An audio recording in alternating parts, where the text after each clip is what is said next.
Mereka semua para tahanan dikurung di planet ini untuk bertahan hidup dengan persediaan makanan dan senjata seadanya. Banyak sekali benda mengerikan di planet ini. Tentu saja mereka semua rebutan untuk mendapat persediaan terbaik dan terbanyak. Si botak arogan malah ingin menguasai semua persediaan dan menyuruh orang-orang di sini untuk nurut kepadanya. Tapi pria bernama Welly ini mengancam botak itu dengan menyandra sahabatnya. Welly meminta botak itu memberikan persediaan untuknya. Kalau tidak, sahabat si botak ini akan selesai. Botak ini pun mau tak mau memberikan persediaan itu untuk Welly. Mereka semua tidak boleh berdiam diri saja, sebab mereka akan ditembak jika hanya berdiri saja. Akhirnya Welly dan wanita ini pun pergi hanya berdua, meninggalkan rombongan botak arogan itu. Tapi tiba-tiba ada salah seorang wanita dari rombongan si botak ingin bergabung dengan Welly. Tapi Welly sangat curiga dengan perempuan itu dan langsung mengusirnya. Tapi ternyata perempuan itu membawa sial. Tiba-tiba tembakan diarah ke mereka. Welly pun langsung menghindar dan mengusir wanita itu karena dianggap sangatlah pembawa sial. Tapi ternyata setelah Welly berjalan cukup jauh, ternyata rombongan botak arogan ini mengikuti Welly. Mereka meminta kembali persediaan yang dibawa oleh Welly dan akan menyerangnya. Welly pun dengan sigap menggertak mereka dengan senjata yang ia miliki. Mereka pun tak akan meremehkan Welly begitu saja. Tapi saat Welly lagi-lagi melanjutkan perjalanan, mereka masih terus mengikuti. Tapi Welly seperti melihat sesuatu yang bisa menyerang para tahanan ini. Welly pun langsung meminta temannya untuk berbaring dan tidak bersuara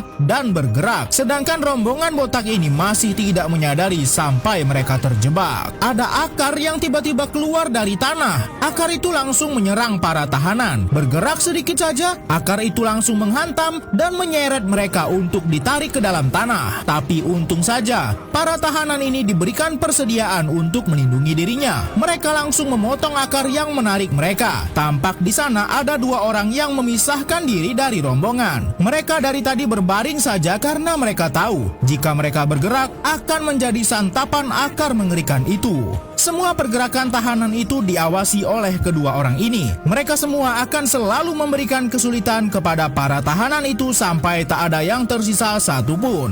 Dua orang yang memisahkan diri dari rombongan pun bertahan hidup hanya dengan persediaan seadanya. Tapi saat wanita itu tertidur, pria ini seakan ingin pergi meninggalkannya. Padahal ia sendirilah yang mengajak wanita ini bergabung dengan dirinya. Tapi baru beberapa langkah berjalan, pria ini tampak ragu meninggalkan rekannya sendirian. Ditambah lagi, ternyata sesuatu yang sangat mengerikan datang ke arah mereka. Kedua orang ini diterkam oleh gelombang benda aneh. Jika mereka terkena benda itu, mereka akan terluka parah. Pria ini pun langsung memerintahkan perempuan ini untuk masuk ke dalam box itu untuk berlindung dari gelombang benda mengerikan itu. Saat gelombang itu pun hilang, mereka keluar dari kotak. Banyak sekali benda mengerikan tiba-tiba muncul di sini. Mereka tidak hanya berdua, ada juga rombongan lain. Kedua orang ini tidak mau bergabung rombongan ini karena ada si botak arogan di sini. Gadis ini pun juga mulai geram dengan si botak itu dan memutuskan untuk pergi sendiri. Tapi si botak malah akan menyerang gadis itu. Tapi si botak malah masuk ke dalam lumpur hisap. Tidak ada di antara rombongan ini yang mau membantu si botak. Gadis ini pun menyuruh rombongan untuk pergi. Tapi bapak tua ini tak mau meninggalkan si botak. Sementara si botak sudah semakin terhisap. Ternyata walau si botak sangat arogan, bapak tua ini masih mau menolongnya. Saat rombongan ini melanjutkan perjalanan, gadis ini menemukan seseorang dan ia kira adalah dua orang yang memisahkan diri. Dan ternyata bukan. Orang misterius itu pun menyerang dan berhasil menangkap salah seorang dari mereka. Tapi yang lainnya malah kabur.